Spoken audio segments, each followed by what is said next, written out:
नमस्ते साथियों, मैं स्नेहा स्वागत करती हूँ आपका शाश्वत पाठशाला पर। शिक्षक चयन परीक्षा वर्ग 3 जो कि मध्य प्रदेश में होने जा रही है, उसकी हम तैयारी कर रहे हैं। घबराइए मत, एक एक करके सारे टॉपिक्स आपके खत्म होंगे और परीक्षा में आप निश्चित ही चयनित होंगे। तो इसमें हम केमिस्ट्री उठाए हुए हैं आज, और केमिस्ट्री के सबसे बेसिक टॉपिक जिसको हम क्या बोलते हैं, पदार्थ, उसके बारे में आज हम पढ़ेंगे। आधुनिक रासायनिक विज्ञान के जनक लैवोसियर हैं। ये एक फैक्चुअल क्वेश्चन है जो आपको याद रखना है। इसके साथ ही इस टॉपिक से रिलेटेड पदार्थ और उसकी अवस्थाओं से रिलेटेड जितने भी फैक्ट्स वाली चीजें होंगी वो मैं आपको YouTube शॉर्ट्स के रूप में भी आपको प्रोवाइड करूंगी, और इसके साथ ही स्क्रीन पर भी उसको अटैच कर दूंगी इसी लेक्चर में, तो आप वो आराम से नोट डाउन कर सकते हैं। पदार्थ के बारे में बात करते हैं। तो जो सारी चीजें हमारे आसपास हैं, हमारे आसपास की सारी वस्तुएं, हमारे आसपास की सारी चीजें, वो किसी भी अवस्था की हो, चाहे वो ठोस दिख रही हो, चाहे वो गैस दिख रही हो, चाहे वो द्रव दिख रही हो, किसी भी अवस्था की चीजें जिनका क्या है, एक निश्चित द्रव्यमान है, जिनका एक निश्चित द्रव्यमान है और जिनका एक निश्चित स्थान घेरना है, निश्चित स्थान घेरना है, वो क्या है, पदार्थ है। कोई भी चीज हो सकती है, ये बोर्ड, ये मार्कर, मैं, आप, या कोई भी वस्तु जो क्या है, हवा भी स्थान घेर रही है।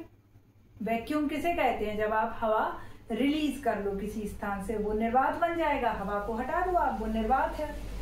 तो ऐसी चीजें जो क्या कर रही हैं, जिनका एक निश्चित द्रव्यमान है, जिनका एक निश्चित मास है, और जो क्या कर रही हैं, स्थान घेर रही हैं, वो क्या कहलाती हैं, पदार्थ कहलाती हैं। इस पदार्थ की कुछ अवस्थाएं होती हैं, है ना। इस पदार्थ की कुछ अवस्थाएं होती हैं। एक तो ठोस अवस्था होती है, एक द्रव अवस्था होती है, एक गैस अवस्था होती है। इसके अलावा भी दो और अवस्थाएं होती हैं जिनका आप नाम यहाँ लिख सकते हैं। एक तो प्लाज्मा अवस्था हुई और दूसरी अवस्था होती है बोस-आइंस्टाइन। इनके सिर्फ आपको आइंस्टाइन कंडेंसेट, तो इनके आपको क्या करना है, सिर्फ नाम ही याद रखना है इन दो अवस्थाओं के, बाकी इनके बारे में अपन डीपली पढ़ेंगे। तो पदार्थ कैसा है, 3 अवस्थाओं में दिखाई दे रहा है मुख्यतः हमें। ये डस्टर जैसे कि सॉलिड है। अगर हम मिल्क की बात करें, ऑयल की बात करें, वाटर की बात करें, यानी तेल, दूध और पानी की बात करें तो वो कैसा है, द्रव अवस्था में है। वायु की बात करें तो वो कैसी है, गैस अवस्था में है। तो हम इन तीनों अवस्थाओं के बारे में बात करते हैं। सबसे पहले ठोस अवस्था, यहाँ पे तीनों का कंपैरिजन भी करते जाएंगे ताकि आपके जो फैक्ट्स हैं वो कैसे हो जाएं, अच्छे से तैयार हो जाएं। तो यहाँ पे हमने क्या लिया है, ठोस लिया है, द्रव लिया है और गैस लिया है। एक टुकड़ा लीजिए, पत्थर का ले लीजिए, शक्कर का ले लीजिए, लकड़ी का टुकड़ा ले लीजिए, प्लास्टिक का ले लीजिए। अब आप समझने की कोशिश करिए, इस टुकड़ा, इतना तो हम जानते ही हैं कि जो पदार्थ है वो किससे मिलकर बना है, वो अणुओं से मिलकर बना है, तत्वों से मिलकर बना है। जैसे प्लास्टिक है, वो किसी एक तत्व से मिलकर बना है, और जब उस तत्व को तोड़ते जाएंगे तो एक स्टेज आएगी जब वो टूटेगा ही नहीं। वो सबसे छोटा कण जो कितना है, बहुत छोटा है, लगभग कितना है, 1/10⁹, लगभग इतनी साइज है उसकी। इतने सबसे छोटे कण को यदि आपने तोड़ने की कोशिश की तो फिर वो नहीं टूटेगा। वो उसका सबसे छोटा कण है और उसको हम क्या बोलते हैं, परमाणु, और इंग्लिश में क्या बोलते हैं, एटम। तो यह जो पदार्थ है, ये जो पदार्थ है जिसकी हम अवस्थाओं की बात कर रहे हैं, अवस्थाएं मतलब वो कैसा दिख रहा है, वो कैसा है, उसकी प्रकृति कैसी है, तो वो पदार्थ जो है वो अंततः किससे मिलकर के बना हुआ है, इस एटम से मिलकर के बना हुआ है। सबसे छोटे पार्टिकल जो कि क्या हुआ, एटम हुआ, उससे मिलकर बना हुआ है क्या, ये पदार्थ। तो अब ये एटम का क्या है कि इसमें ये जो एटम है ना, कैसे रहते हैं, एक दूसरे के बहुत पास पास रहते हैं। ठोस में ये एटम कैसे रहते हैं, एक दूसरे के पास पास रहते हैं। तो इसमें अपन क्या बोल सकते हैं, और द्रव में कैसे रहते हैं, थोड़े दूर दूर रहते हैं, है ना। और गैस में कैसे रहते हैं, बहुत दूर दूर रहते हैं। तो आपके अंतर आणविक बल किस में ज्यादा होगा, अंतर आणविक यानी इंटर मॉलिक्यूलर फोर्स। अब इंटर मॉलिक्यूलर फोर्स किसको बोलेंगे आप, भाई इनके बीच में स्पेस ही नहीं है। ठोस में जो है, जो मॉलिक्यूल है, जो अणु है, उनके बीच में क्या है, स्पेस ही नहीं है, बिल्कुल बहुत घसे घसे हैं। तो इनके बीच में अंतर आणविक मतलब इंटर मॉलिक्यूलर, आपस में दो अणुओं के बीच के आपस के बल में कैसा आकर्षण बल कैसा होगा, बहुत ज्यादा होगा। इनके बीच में वो कम है, इनके बीच में कैसा है, बहुत ही कम है। तो अपन क्या लिख सकते हैं, अंतर आणविक बल, जिसको क्या बोलेंगे, इंटर मॉलिक्यूलर फोर्स। ये कैसा है, ये ज्यादा है, सबसे ज्यादा ठोस में है, फिर किस में है, द्रव में है, और फिर किस में है, गैस में है। अच्छा, एक और चीज देखते हैं, इसका क्या है, एक निश्चित साइज, इसकी निश्चित आकृति होती है, एक निश्चित आकृति होती है, और निश्चित क्या होता है, आयतन होता है, निश्चित आयतन भी होता है। और इसका क्या है, निश्चित आकृति होती है क्या, नहीं होती, लेकिन आयतन कैसा होता है, निश्चित होता है। और गैस का क्या है, निश्चित आकृति होती है क्या, बिल्कुल नहीं होती, और आयतन कैसा होता है, बिल्कुल निश्चित नहीं होता। गैस का आयतन कैसा होता है, निश्चित नहीं होता है। और इन सबकी क्या है, निश्चित आयतन है, निश्चित आकृति है। भाई ठोस की कोई एक आकृति है, निश्चित है, बिल्कुल डेफिनेट है। और द्रव का क्या है, भाई जिसमें आपने बर्तन में डाला उसका शेप ले लिया, क्या उसकी निश्चित आकृति हुई, बिल्कुल नहीं हुई। जग में डाला जग जैसा हो गया, ग्लास में डाला ग्लास जैसा हो गया। तो ऑब्जेक्टिव क्वेश्चन ऐसे ही बनते हैं कि सबसे ज्यादा अंतर आणविक बल किसमें है, आकर्षण बल किसमें है, तो ठोस में है। अच्छा, अंतर आणविक स्थान बोले अगर, इंटर मॉलिक्यूलर स्पेसिस बोले, स्पेसिस मतलब इनके बीच में स्थान, तो सबसे ज्यादा ठोस में है क्या, नहीं है। यहाँ पे क्या हो जाएगा, अंतर आणविक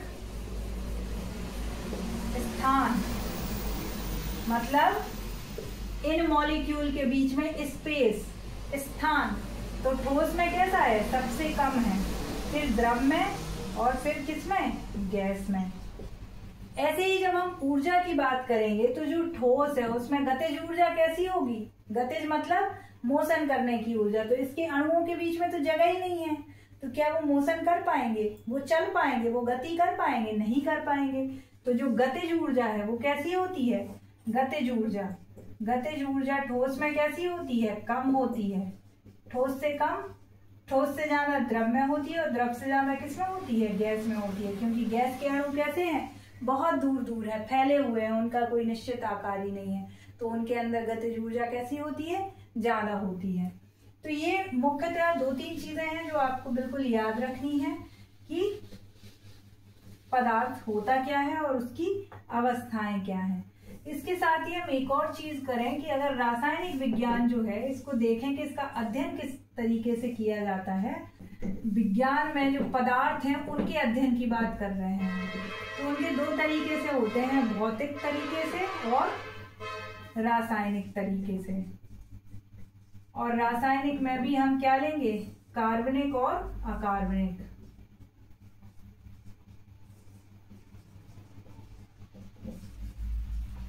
तो भौतिक में क्या है, कोई पदार्थ है उसकी हम गुण धर्म के बारे में जानेंगे। गुण धर्म से मतलब उसकी प्रॉपर्टीज क्या है, कैरेक्टरिस्टिक्स क्या है, मतलब उसका कलर कैसा है, उसका नेचर कैसा है, उसकी स्मेल कैसी है, उसका ऑर्डर कैसा है, मतलब उसका रंग, उसके अंदर गंध कैसी है। ये सब हम भौतिक जो अध्ययन है उस तरीके से करेंगे। और रासायनिक में हम कार्बनिक और अकार्बनिक पदार्थों का अध्ययन करेंगे।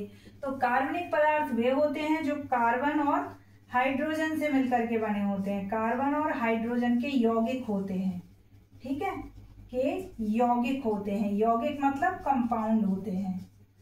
और जो अकार्बनिक होते हैं वो कौन से होते हैं, जो इसके अलावा होते हैं। जैसे इनमें मेनली क्या आ जाएगा, जो धातुएं हैं आपकी वो आ जाएंगी, ठीक है, और यहाँ गैसेस आ जाएंगी, और यहाँ पे क्या आ जाएगा, कार्बन और हाइड्रोजन, जो धातुएं हैं वो आ जाएंगी। और यहाँ पे क्या आ जाएगा, जैसे ईंधन आ जाएंगे, है ना, और फॉसिल्स आ जाएंगे आपके, ठीक है। ये सब आपके कहाँ आएंगे इसमें, मिश्रण और यौगिक, मिश्रण यौगिक, ठीक है। तो जब पदार्थ मिश्रित किए जाते हैं, जब दो पदार्थ, कितने, दो या दो से अधिक पदार्थ मिश्रित किए जाते हैं, ठीक है, मिश्रित किए जाते हैं, तब क्या बनता है, मिश्रण बनता है, ठीक है। और ये जो मिश्रण होता है ये कैसा होता है, या तो समांगी होगा या विषमांगी होगा। माने जब दो पदार्थों को अपन मिला रहे हैं, जैसे अपन ने पानी एक पदार्थ लिया और शक्कर एक पदार्थ लिया, दोनों को क्या कर दिया, मिला दिया, तो वो क्या बन गया, मिश्रण बन गया। अब ये जो मिश्रण होता है ये कैसा होता है, इसका एक तो अनुपात फिक्स नहीं होता। आप शक्कर को किसी अनुपात में मिला सकते हैं, पानी को किसी अनुपात में, फिक्स तो नहीं है भाई, बनेगा तो वो शक्कर का और पानी का घोल ही। तो मिश्रण होता है, तो मिश्रण जो होता है उसमें दोनों पदार्थ की क्या होती हैं, क्वालिटीज होती हैं। उसमें शक्कर की मिठास भी आ रही है, पानी की तरलता भी आ रही है। लेकिन यौगिक जो होते हैं ये क्या होते हैं, ये तो दो पदार्थों का मिश्रण हुआ। यौगिक दो या दो से अधिक तत्वों का मिश्रण होता है, अधिक तत्वों का, हमने तत्व पढ़े हैं, तत्वों का योग, ठीक है। अच्छा, पदार्थ क्या देखा हमने, जैसे प्लास्टिक हुआ, लकड़ी हुई, धातु हुई, सोना हुआ, चांदी, मतलब कोई भी जो हमारे आसपास जो चीजें दिख रही हैं वो सब क्या है, पदार्थ में है। अब यही पदार्थ किससे मिलकर बना है, जैसे प्लास्टिक है, ये मार्कर है, ये किससे मिलकर बना है, प्लास्टिक से, प्लास्टिक के कणों से। तो वो जो प्लास्टिक का कण है वो एक कण कैसे बनता है, कार्बन हाइड्रोजन के यौगिक से बनता है ना प्लास्टिक का कण। तो वो कार्बन और हाइड्रोजन जो है वो कहलाएंगे आपके क्या, तत्व। तो अगर आप प्लास्टिक को तोड़ करके, माना कि इस मार्कर को कचूमर बना करके तोड़ करके इसको पानी में घोलेंगे तो वो मिश्रण होगा, क्योंकि यहाँ पे आपने एक पदार्थ पानी को और एक पदार्थ प्लास्टिक को मिलाया, तो वो क्या हो गया, मिश्रण हो गया। लेकिन यही आप इस मार्कर के जो सबसे छोटे कण हैं, यानी कि कार्बन का एक पार्टिकल और किसका कण, हाइड्रोजन का कण, अगर इन दोनों को लेकर के आप मिलाते हैं किसी तीसरे कण में, माना कि नाइट्रोजन में, और तब जो बनता है वो क्या होगा, यौगिक होगा। तो यह कैसा बदलाव है, मिश्रण कैसा है, भौतिक परिवर्तन है। मिश्रण क्या है, भौतिक परिवर्तन है, ठीक है। और यौगिक क्या है, रासायनिक परिवर्तन है। रासायनिक परिवर्तन हम किसे कहेंगे, जिसमें तत्व की जो गुण है, तत्व की जो प्रॉपर्टी है वो कैसी हो जाती है, बदल जाती है। भाई कार्बन हाइड्रोजन मिलकर के कुछ नई चीज बनाती है, जैसे हाइड्रोजन और ऑक्सीजन मिल जाते हैं तो क्या बन जाता है, H2O वाटर बन जाता है, पानी बन जाता है। तो हाइड्रोजन तो अलग चीज है, ऑक्सीजन अलग चीज है, लेकिन पानी बिल्कुल अलग चीज है। आग कब लगती है, जब ऑक्सीजन उपलब्ध हो। और एक और चीज, हाइड्रोजन सबसे ज्यादा ज्वलनशील है, सबसे ज्यादा आग अगर हाइड्रोजन है तो वहां लग जाएगी, माने आग फैलेगी बहुत ज्यादा हाइड्रोजन की प्रेजेंस में, और ऑक्सीजन की सहायता से आग जलती है। लेकिन H2O क्या है, आग बुझाता है। तो यौगिक में जो प्रोडक्ट बनता है, यौगिक में जो दो तत्व मिलते हैं वो कैसे होते हैं, बिल्कुल कुछ नया ही बना देते हैं, रासायनिक इतना बदल देते हैं, संरचना इतनी बदल देते हैं तत्वों की कि कुछ नई चीज बन जाती है। लेकिन यहाँ पे कुछ नई चीज नहीं बनती। जैसे आप नमक को घोल दे पानी में, मतलब यहाँ पे जनरली क्या है, दो चीजें मिक्स होती हैं। तो भौतिक और रासायनिक परिवर्तनों के जो उदाहरण हैं उसकी लिस्ट आपकी स्क्रीन पे आ जाएगी। जैसे जो मोमबत्ती है उसका जलना और पिघलना, जो पिघलना है वो भौतिक परिवर्तन है और जो जलना है वो रासायनिक परिवर्तन है। जब हमने पदार्थ देखा था तो हमने उसकी तीन अवस्थाएं देखी थी, ठीक है। एक देखी थी ठोस, एक देखी थी द्रव और एक देखी थी गैस। तो जैसे हम पानी को लेते हैं तो बर्फ जो हुई वो ठोस अवस्था हुई पानी की, द्रव जो हुआ वो पानी हुआ और गैस जो हुआ वो भाप हुआ। इसका मतलब यह तो समझ में आ गया कि पदार्थ एक अवस्था से दूसरी अवस्था में बदला जा सकता है। तो यह कैसा परिवर्तन हुआ, भौतिक परिवर्तन हुआ। इसमें है तो वो पानी ही, भाई आप भाप को एकत्रित कर लोगे एक बर्तन में तो वो क्या बन जाएगा, पानी बन जाएगा। फिर पानी को आप फ्रीजर में रख दोगे तो वो क्या बन जाएगी, बर्फ। बर्फ को बाहर निकालोगे तो पानी, पानी को गर्म करोगे तो भाप। तो ये सब कैसे परिवर्तन हो रहे हैं, भौतिक। अच्छा, ये परिवर्तन होते कैसे हैं, ये फैक्ट का इम्पोर्टेंट सवाल है कि पदार्थ की एक अवस्था को दूसरी अवस्था में बदलने के लिए क्या करना पड़ता है। तो उसमें क्या है, तापमान व दबाव, दबाव या दाब में बदलाव करना पड़ता है। इंग्लिश में क्या बोलेंगे, temperature and pressure. By the help of temperature, by the change in temperature and pressure, matter can be changed into one and other state. मतलब एक अवस्था से दूसरे अवस्था में बदलने के लिए आपको तापमान और दाब में बदलाव करना पड़ेगा। जैसे पानी में तापमान आप घटा दो तो बर्फ बन जाएगा, तापमान बढ़ा दो तो भाप बनने लगेगा। भाप का भी तापमान अगर कंडेंसेट करो उसको तो पानी, और फिर पानी का और तापमान कम किया तो वही चीज है। अब जैसे कोई ठोस है, माना कि अपन ने बर्फ ही लिया, जब ये द्रव बनता है तो इसको क्या बोलते हैं, गलना। और गलना को इंग्लिश में क्या बोलते हैं, मेल्टिंग। मेल्टिंग मतलब पिघलना। जब कोई द्रव है वो क्या बनती है, गैस बनती है।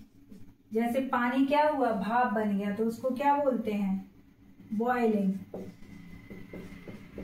या क्वथनांक बोलते हैं इसको। क्वथनांक मतलब बॉइलिंग पॉइंट, क्वथन की प्रक्रिया बोलते हैं, गर्म होना, बॉइलिंग।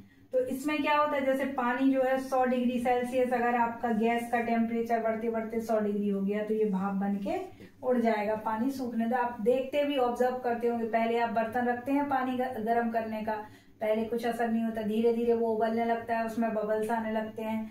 मतलब अब उसका टेम्परेचर 100 डिग्री के पास पहुंचने वाला है, और जैसे ही वो 100 डिग्री एक बार पहुंच जाता है, उसकी जो ऊपर की लेयर होती है पानी की, वो कैसी हो जाती है, उड़ने लगती है, भाप बनने लगती है। तो ये इसका बॉइलिंग पॉइंट हो गया, क्वथनांक हो गया। अच्छा, मेल्टिंग पॉइंट किसे बोलेंगे, जिस टेम्परेचर से वो गलना शुरू कर दे। जैसे बर्फ जमी हुई है, अब वो किस टेम्परेचर से गलना शुरू करेगी, वो उसका मेल्टिंग पॉइंट है। द्रव का ठोस में बदलना, इसको बोलेंगे जमना, है ना, फ्रीजिंग बोलेंगे इंग्लिश में। और द्रव का गैस में बदलना, इसको बोलेंगे बाष्पीकरण, बाष्पीकरण। ठीक है। अच्छा, ठोस भी कभी कभी हमने नोटिस किया है कि गैस में बदल जाता है, और गैस कभी कभी क्या हो जाती है, डायरेक्ट ठोस में बदल जाती है। जैसे कपूर का एग्जांपल लीजिए, कपूर कैसा ठोस होता है, जलाते हैं तो सीधा उड़ जाता है, द्रव में चेंज नहीं होता बीच में, तो इसको बोलते हैं ऊर्ध्वपातन, ऊर्ध्वपातन। तो आज की क्लास में हमने जाना कि पदार्थ क्या होता है, पदार्थ की अवस्थाएं क्या होती हैं, पदार्थ की अवस्थाओं में बदलाव कैसे किया जाता है, पदार्थ की भौतिक गुण क्या होते हैं, पदार्थ के रासायनिक गुण क्या होते हैं, यौगिक क्या होते हैं, मिश्रण क्या होते हैं, और इसके साथ ही हमने अवस्थाएं जब बदलती हैं तो उनको बोलते क्या है, उनके नाम क्या है, ये भी जाना। इसके बाद जो जरूरी फैक्चुअल चीजें होंगी वो आपकी स्क्रीन पे साइड में आती जाएंगी, आप उसको नोट कर